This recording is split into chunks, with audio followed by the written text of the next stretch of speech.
سلام دوستان عزیز، من امروز در شهر کنیبادام نوروزی شده ایستاده است. خیلی کمتر باشد هم نوارا رو پیشکشی شمایان میگردونم.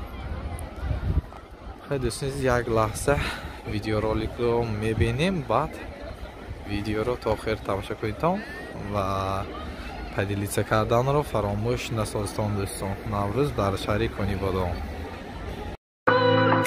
شما در خارج زندگی میکنید؟ اگر توی مرکه دارید، برای ثبت بلندصفت و نرخ‌های دسترس به نواربرداران وطنی مراجعت کنید.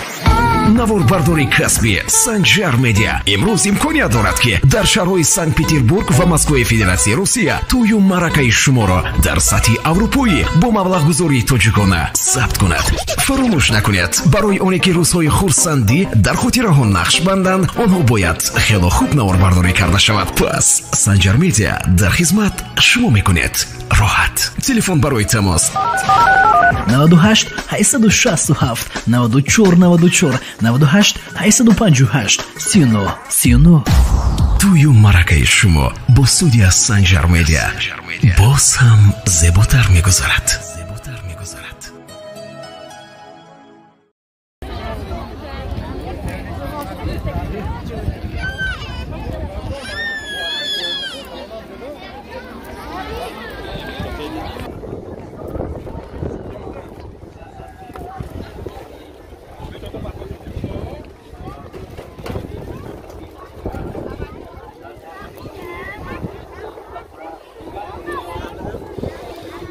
پوری آدم نوارزنده.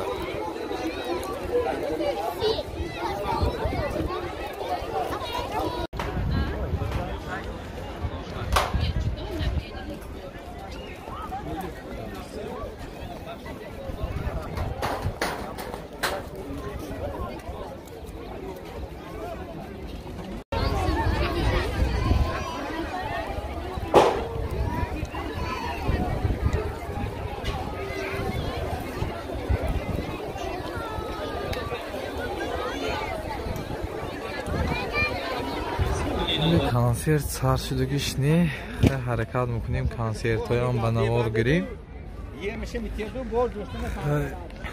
خدا خواهد حرکت میکنیم که کسی بلند فوتوپارت که نوار بگرفته کشه پیشکشی شمایان میگردنه. نوروز خدا خواهد حرکت میکنیم به پورگی پرتافتن به دوستان عزیز. از شما دستگیری پیشروی از ما. ویستافکه هم سینجانده نوروزنده، هر سال نوروزینده ویستافکه ها میشه.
ها شما درست گشتید می آراما. خیلی دوستان عزیز، این کمتر بود نوروزی برای همه شمایان. خدا خواهد باز میپرتیم.